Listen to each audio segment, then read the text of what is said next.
지난주에 그 퀴어 축제와 또 동성애에 대한 우려의 말씀을 전했습니다만 아마 앞으로 이 사회에서 이 동성애 문제는 가장 뜨거운 이슈 중에 하나가 되지 않을까 그런 마음의 염려가 있습니다. 사실 세상적인 관점으로 보면은 이 동성애 관련한 문제는 굉장히 간단하고 쉬운 문제예요. 둘 중에 하나만 택하시면 되는 겁니다. 나는 동성애를 죄로 여긴다. 그러면 동성애라는 행위도 정죄하고 동성애자들도 정죄하면 되는 거고요. 나는 반대로 나는 동성애를 정죄하지 않는다 생각하시면 동성애라는 행위도 옹호하시고 동성애자들에 대해서도 옹호하시면 되는 거예요. 이건 뭐 산수처럼 쉬운 일이에요. 그러나 이게 신앙적인 영역으로 들어오면은 이 그리 간단한 문제가 아닙니다. 뭐가 그렇게 복잡하냐? 성경이 동성애를 죄라고 지적하고 있기 때문에 우리는 그 성경의 기준을 따를 수밖에 없기 때문에 뭐 그것에 대해서는 그렇게 뭐 복잡한 문제는 아니라고 생각합니다. 제가 오늘 이 시간에 뭐 성경이 뭐라고 말하든지 간에 내 생각으로는 동성애는 죄가 아니라 생각한다. 그러면 제가 여기에 서 있을 종이 아닌 것 아닙니까? 제 기준이 아니라 성경의 기준을 따라서 하는 거기 때문에 여기에는 복잡한 게 없습니다. 그럼 뭐가 복잡하냐? 여러분, 교회가 하나님의 말씀대로 살아내야 되는 이 큰 명제가 있어서 동성애를 반대한다면 그와 똑같은 논리로 예수님이 우리에게 가르치시는 근본 정신은 죄는 미워하지만 사람은 미워하지 마라. 예수님은 나는 세리와 죄인의 친구다. 이것이 교회에서 견지해야 되는 근본 정신이다 보니까 비록 동성애라는 그 행위에 대해서는 반대하지만 동성애자들에 대해서는 내치고 미워하고 정오하고 쫓아내고 그러면 안 되는 거예요. 그래서 이 두 가지 사안이 각각 다르게 우리에게 이게 과제로 찾아오기 때문에 그래서 어려운 거예요. 여러분, 감정을 가진 인간이기 때문에 그 사안은 미워하면서 그 사람에 대해서는 미워하지 않는 거 이 생각보다 어려운 일이에요.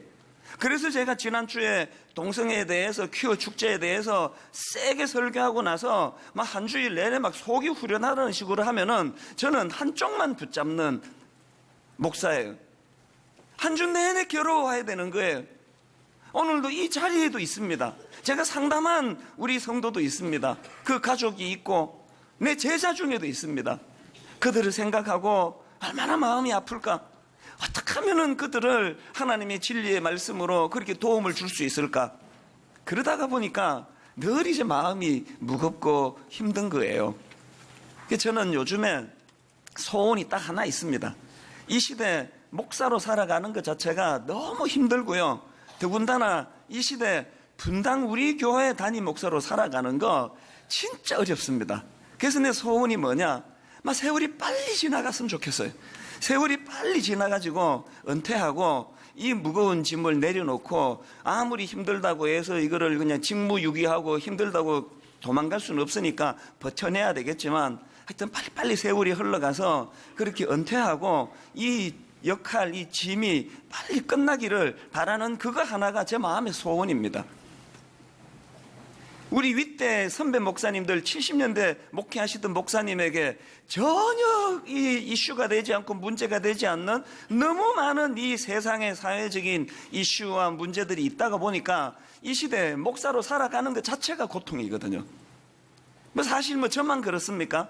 이 시대의 아버지로 살아가는 거, 이 시대의 어머니로 살아가는 거, 이 시대의 모든 사람들이 다 힘든 거 아닙니까? 또 사실 우리 같은 기성세대가 힘들다 하지만요, 이런 관점으로 보면은 우리 자녀들, 우리 다음 세대가 겪어내야 될 그 갈등과 혼란은 우리는 상상할 수 없는 어려운 문제라고 저는 생각합니다. 그래서 가끔씩 이제 그 어린 아기들이 저한테 와서 기도받으러 오고 아기를 안고 오고 또 초등학교 애들을 데리고 저한테 오면은 너무너무 예쁘고 사랑스럽지만 마음이 너무 안쓰러운 거예요. 장차 이 아이들이 기성세대가 되면은 얘들이 겪어내야 될 이 무거운 짐 어떻게 해야 되나? 이런 시대를 살기 때문에 그럴수록 여러분 어릴 때부터 가치관 교육을 가르쳐야 되고 그 마음의 중심을 잘 가르쳐야 되는데 뭐 세계관 교육이나 가치관 교육 이게 뭐 지금 어림도 없습니다. 대학 입시라고 하는 이 괴물 때문에 이 밥상머리 교육이 어디 있습니까? 눈만 뜨면 학원 가야 되고 눈만 뜨면 성적 그러다가 보니까 너무너무 다음 세대가 안쓰러운 거예요. 저희가 지금 가평에다가 그런 가치관을 가르치고 세계관을 가르칠 수 있는 그 라브리 공동체 같은 이런 것들을 꿈꾸는 것도 정말 다음 세대를 위한 그 안쓰러운 마음 때문이에요. 그래서 저는 오늘 이런 마음으로 전 가족이 자녀들과 더불어 함께 예배하는 시간을 마련했는데요. 이제 이 어린 애들이 같이 있기 때문에 제가 설교를 그렇게 길게 하면 안 되기 때문에 최대한 제가 설교를 짧게 하려고 애를 쓰면서도 오늘 말씀 속에 이 자녀들을 향한, 가정을 향한 하나님의 놀라운 말씀이 선포되는 그런 시간이 되기를 바랍니다. 저는 이런 마음의 부담을 갖고 있다가 보니까요, 오늘 본문 4절 말씀이 이게 꼭 오늘 이 시대의 사람들을 향해 주시는 말씀처럼 느껴지는 겁니다. 4절을 보시겠습니까? 그러나 너희와 그 사이 거리가 2000규빗쯤 되게 하고 그것에 가까이 하지는 말라. 그리하면 너희가 행할 길을 알리니. 그 다음 보세요. 너희가 이전에 이 길을 지나보지 못하였음이니라 하니라. 이 말씀의 배경이 어떤가 하면은 지금 이제 가나안을 코앞에 두고 있습니다. 목적지 가나안을 코앞에 두고 있는데 요단강이라는 장애물이 지금 그들을 가로막고 있는 거예요. 그러니까 이런 것들을 배경으로 지금 주신 말씀인데요. 이스라엘 백성들이 지금 이 요단강이라는 장애물은 어떻게 해결할 건지, 그리고 그렇게 해결하고 가나안에 들어가고 나면은 이제 한 번도 가보지 않은 그 낯선 곳에서 어떻게 적응할 것인지, 그런 내용들을 녹여놓은 것이 바로 이 표현 아닙니까? 너희가 이전에 이 길을 지나보지 못하였음이니라. 이게 딱 우리 시대에 우리에게 주시는 말씀 아닙니까? 70년대 목사님들은 꿈도 꾸지 못했던 동성애 문제 이런 것들을 위시해가지고 너무너무 경험하지 못한 난제 앞에서 혼미한 것이 오늘 우리들의 모습이라고 한다면, 너희가 이전에 이 길을 지나보지 못하였습니다. 그 아픔이 저는 느껴지는 거예요. 근데 여러분, 이 4절이 이렇게 가슴을 답답하게 만들고 마음은 아프게 하지만요, 이 4절 말씀을 관점을 달리해서 보면은 이게 완전히 다른 내용의 말씀이 된다는 걸 아십니까? 자, 4절을 다시 한번 보십시오. 이제 말씀의 초점을 좀 바꾸어서 제가 읽어드리겠습니다. 그러나 너희와 그 사이 거리가 2000규빗쯤 되게 하고 그것에 가까이 하지는 말라. 그 다음 보세요. 그리하면 너희가 행할 길을 알리니. 그리하면 너희가 행할 길을 알리니. 조금 전에는 제가 초점을 너희가 이전에 이 길을 지나보지 못하였습니다. 한 번도 가보지 않은 낯선 길을 걸어가게 된다는 초점을 두니까 마음이 답답하고 우울하고 이게 꼭 그냥 혼미한 나보고 하는 말씀 같다고 그랬는데, 초점을 바꾸어 이렇게 읽으니까 그리하면 너희가 행할 길을 알리니. 이 완전히 다른 이야기가 되는 거예요. 아무리 낯선 길이라도, 아무리 혼란스러운 길이라도 가이드가 계시는 인생으로 살아갈 수 있다면, 신앙은요, 어디다가 초점을 두고 살아가느냐를 아는 힘, 이게 신앙입니다. 한 번은 제가 필리핀에 그 청년들 집회하러 필리핀에 갔는데요. 이제 그 담당 간사님하고 이메일로 뭐 여러 날 이제 주고받고 해가지고 필리핀에 이제 무슨 비행기를 타고 몇 시에 도착해서 이제 공항에서 만나기로 이제 다 약속을 한 거예요. 그리고 제가 이제 필리핀에 딱 도착을 했는데 문제가 생긴 겁니다. 그 간사님이 안 나타나는 거예요. 전화를 해도 연락이 안 되고 1시간 이상 이제 저랑 같은 비행기 탔던 사람은 다 나가고요. 저 혼자 공항에 남아있는 겁니다. 진짜 불안하대요. 필리핀에 막 그 한국 사람을 총으로 쏴 죽였다는 기사도 떠오르고, 어떤 한국 사람이 관광 왔는데 그 가이드로 위장을 해가지고 그렇게 납치해가지고 그렇게 죽였다는 이런 막 생각도 나고, 온갖 불길한 생각이 다 드는 거예요. 저는 그 간사님을 만나본 적이 없거든요. 이 사람의 정체가 뭘까? 나 이렇게 죽으면 어떡하지? 막 이런 그 과장된 불길한 생각을 가지고 1시간을 있다가 나중에 뭐 그 중간은 내가 기억이 안 나는데요. 그래서 이제 그 짐을 카트를 끌고 건물 밖으로 나갔더니 문제가 뭐였냐? 기다리는 지점이 달랐던 거예요. 나중에 알고 보니까요, 이 필리핀은 공항이 좀 독특한 게요, 다른 나라들 공항하고 뭐가 다르냐, 맞이하러 오는 사람들은 공항 건물로 못 들어가게 돼 있습니다. 그것을 바깥을 봉쇄를 하고요. 그래서 모든 이제 탑승객들하고 마중 나온 사람은 건물 바깥에서 만나야 되는데, 저는 그 안에서 늘 이제 외국 갈 때마다 그렇듯이 안에서 기다린 거예요. 나중에 생각해 보니까 그 간사님이 그 이야기를 저한테 다 했어요. 밖에서 안에서 기다리시면 안 되고 바깥으로 나와야 된다고 말씀 다 했는데, 제가 근성으로 들은 게 근성으로. 제가 이 말씀을 묵상하다가 그때가 떠오른 거예요. 그 근성으로 들어서 안 해도 되는 한 시간의 불안한 시간을 보낸 게, 이게 딱 예수 믿는 오늘 우리들의 모습이다. 하나님께서는 우리에게 이 성경 말씀을 통하여 내가 너의 인생의 가이드가 되게 해주겠다. 그 일을 위해서는 건물 안에 있으면 안 되고 네가 건물 밖에 나가면 거기에 내가 기다리고 있다. 여러분, 아까 우리 유치부 6세 7세 담당하는 전사님의 설교를 여러분 들으셨잖아요. 저렇게 그냥 몸부림을 하고 땀을 뻘뻘, 본인도 그러잖아요. 나도 이런 거 하고 싶겠냐고. 온갖 몸부림을 치면서 어릴 때부터 하나님은 저런 종들을 통해서 우리들에게 말씀을 주시는데, 우리가 근성으로 돼, 근성으로.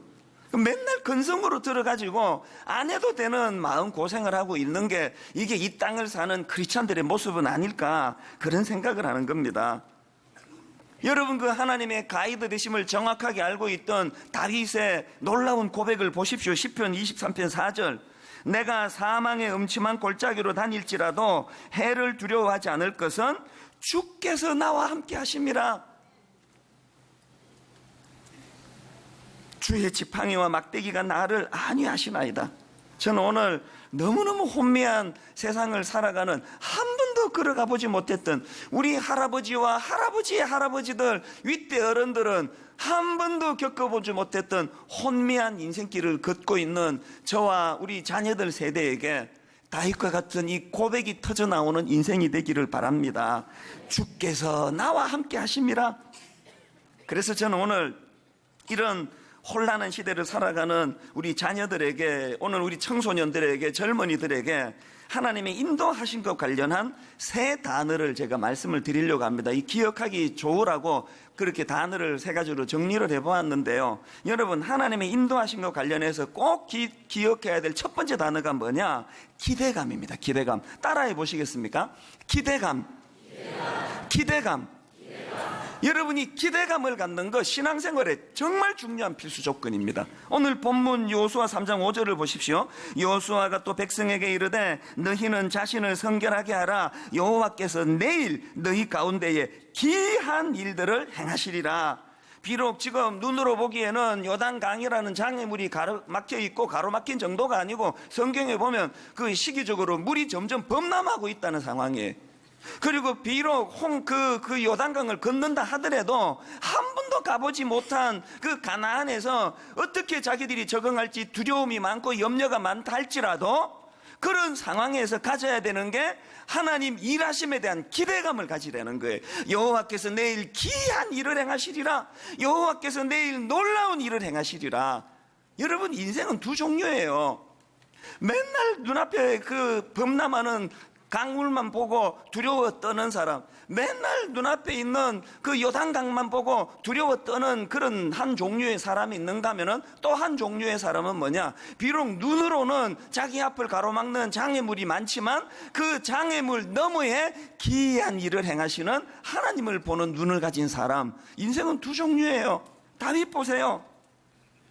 그 수많은 병사들이 괴물 골리앗만 보고 부들부들 떨고 있을 때, 다윗은 그 골리앗 너머에서 자기를 향하여 기이한 일을 행하실 여호와 하나님을 보는 눈이 있었기 때문에, 너는 칼과 창과 단창으로 나오지만 나는 만군의 여호와의 이름으로 나아간다.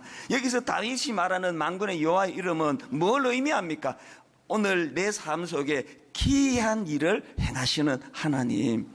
여러분에게 이 하나님 있습니까? 분당 우리 교회 담임 목사로서 제 삶도 마찬가지예요. 그냥 어려운 걸로 치면은요, 뭐 금방 우울증 오고 막 공황장애가 코앞에 어른거린다니까요. 그렇게 그냥 그를 저를 잡으려는 사람도 많고 모함하는 사람도 많고 막 티끌 같은 잘못이 있으면은 그것을 가지고 막 득달같이 그렇게 공격하는 사람들 앞에 노출되어 있는 게 저예요. 그래서 막 하루에도 몇 번씩 마음이 아파요. 그것만 봤으면 벌써 그냥 무너졌을 거예요. 그러나 오늘도 이렇게 그냥 약점이 많고 실수가 많지만 이런 나를 탓하지 아니하시고 이만큼 인도해 주신 기이한 일을 행하신 여호와 하나님, 그 하나님을 바라보시면 여러분 생각해 보세요. 다윗이 골리앗한테 밟혔으면 그 골리앗은 다윗을 죽인 괴물이 되지만 다윗이 그 장애물 골리앗을 이기니까 골리앗은 그 시골뜨기 다윗을, 목동 다윗을 위대한 왕으로 만드는 도구가 되는 거 아닙니까? 오늘 여러분 앞에 문제가 크고 장애물이 많으면 많을수록 하나님의 놀라운 일, 하나님의 기이한 일도 더 커지는 줄 믿으시기를 바랍니다. 그래서 문제만 바라보고 날마다 좌절하고 낙심하는 인생이 아니라 문제를 보고 낙심도 하지만 문제가 크면 클수록 하나님의 놀라운 일, 기이한 일, 이걸 볼 수 있는, 그래서 여러분 사실 오늘 여기 우리 청소년들이 지금 많고 초등학생이 많은데요. 저는 이 젊은이들한테 제가 전하는 말씀은 뭐 지루해서 듣기가 어렵다 치면 저를 좀 보라고, 저를. 우리 중등부 저를 보세요. 저를 보는 게 오늘 여러분의 사명이에요. 하나님이 여러분에게 이찬수 목사를 보여주심으로 얘야, 중학생 누구야? 저 이찬수 목사가 중학생일 때는 니보다 공부 훨씬 더 못했고 얼굴도 그렇게 잘생긴 것도 아니고 집안이 부자인 것도 아니고 아무것도 없던 존재였단다. 저 이찬수 목사님도 저렇게 아무것도 없는데도 놀라운 일을 하면서 쓰시는데 니를 왜 안 쓰시겠니? 하나님이 여러분에게 이 말씀을 전해주시는 시간인 줄로 믿으시기를 바랍니다. 내가 가진 내가 가진 재료로서 여기까지 온 거 아니에요. 기이한 일을 행하시는 하나님, 이 기대감을 갖는 거예요. 그런가 하면은 두 번째로 기억해야 될 단어가 하나 더 있는데요. 성결이라는 단어입니다. 우리 청소년들만 한번 따라해 보세요. 성결. 우리가 기억해야 되는 이 단어 성결, 이게 얼마나 중요한가 하면은, 자, 여호수아 3장 5절을 다시 보십시오. 여호수아가 또 백성에게 이르되 너희는 자신을 성결하게 하라. 여호와께서 내일 너희 가운데 기이한 일들을 행하시리라. 자, 중학생들 한번 대답해 보세요. 이 구절을 보니까 지금 하나님이라서 하셔야 되는 일이 있고요, 우리는 하나님의 자녀라서 우리가 해야 되는 일이 있습니다. 이 두 가지가 지금 구분되어 있습니다. 하나님이 하셔야 되는 일은 뭐예요? 내일 놀라운 일을 행하시는 거, 내일 기이한 일을 행하시는 거, 이거 하나님 하실 일이에요. 우리가 할 일은 뭐예요? 거기에 힘을 보태드리는 게 아니에요. 우리가 하는 일은 성결한 게 성결.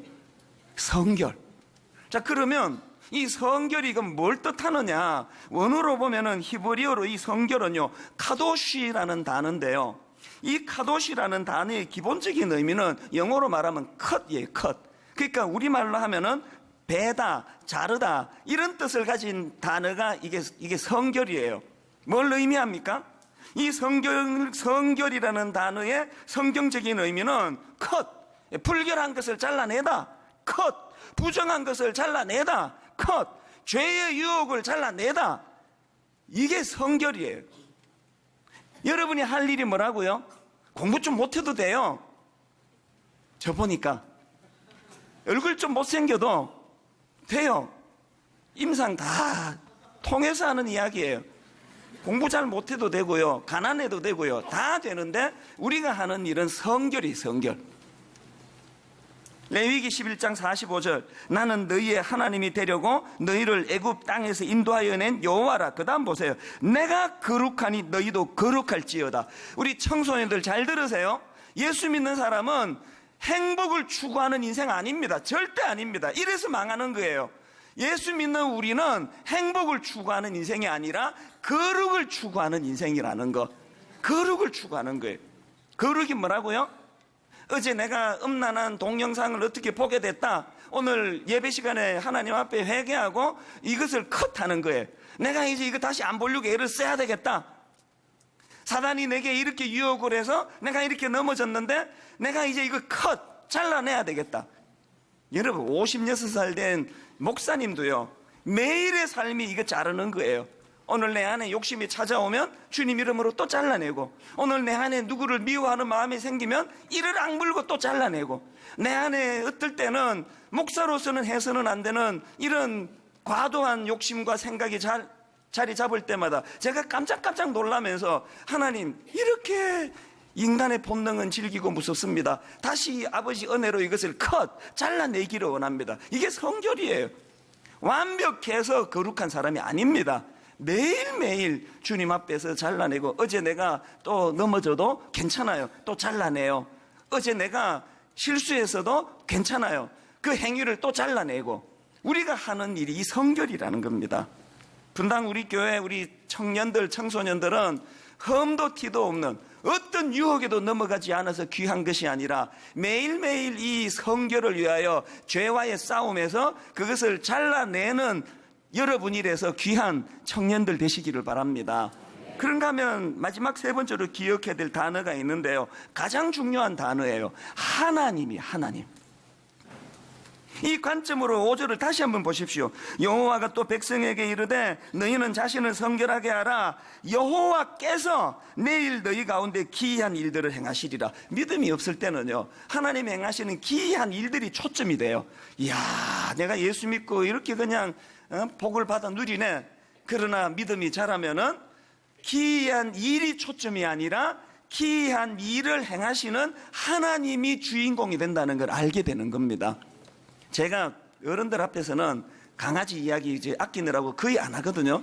그러나 이제 오늘 이 청소년들이 모였기 때문에 아까운 거 하나 이제 풀어놓으려고 하는데요.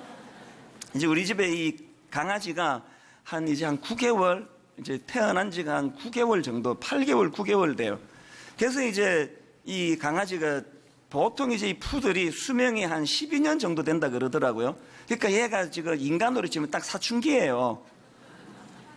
그래서 사료도 잘 안 먹으려고 그러고 반항기 같아, 내가 보니까. 이럴 때는 풀어줘야 되거든요. 그래서 제가 월요일만 되면은 이 우리 집 강아지를 데리고, 이름이 희락인데요, 이 희락이를 데리고 이제 등산을 가요. 이렇게 막 높은 산은 아니고요, 나지막한 산인데 이제 같이 이렇게 등산을 가면서 처음에는 이제 그 개의 당연히 그 목줄을 하고 갔죠. 도망가 버리면 어떡합니까? 얘는 또 엄청 설치는 강아지거든요. 암컷인데 이렇게 설치는 암컷을 처음 봤습니다. 하여튼 막 도저히 할 일이 없으면 집에 들어가서 막 바닥을 긁으면서 이렇게 지내는 강아지예요. 이렇게 설치는 강아지를 산책 가서 그 목줄 풀어주면은 도망가 버리면 어떡합니까? 그래서 계속 이제 목줄을 갖고 다니다가 어느 날 내가 용기를 내가지고 목줄을 한번 풀어줘 봤어요. 목줄을 푼 게 아니고 이렇게 목줄을 스르륵 한번 그 손으로 놔봤습니다. 아니나 다를까 미친 듯이 가더라고요. 미친 듯이. 이 100m가 아마 세계 신기록 세울 것 같아요. 막 총알같이 가다가 미친 듯이 되돌아오더라고요. 그렇게 한번 하더니 그 다음부터 이 강아지에 놀라운 게 뭐냐면 이렇게 가면은요, 막 가다가 또 뒤돌아보고 제가 있는지 없는지 확인하고 돌아갔다가 막 가다가 제가 있는지 확인하고 돌아보고. 그래서 그 강아지를 보면서 은혜를 많이 받았습니다.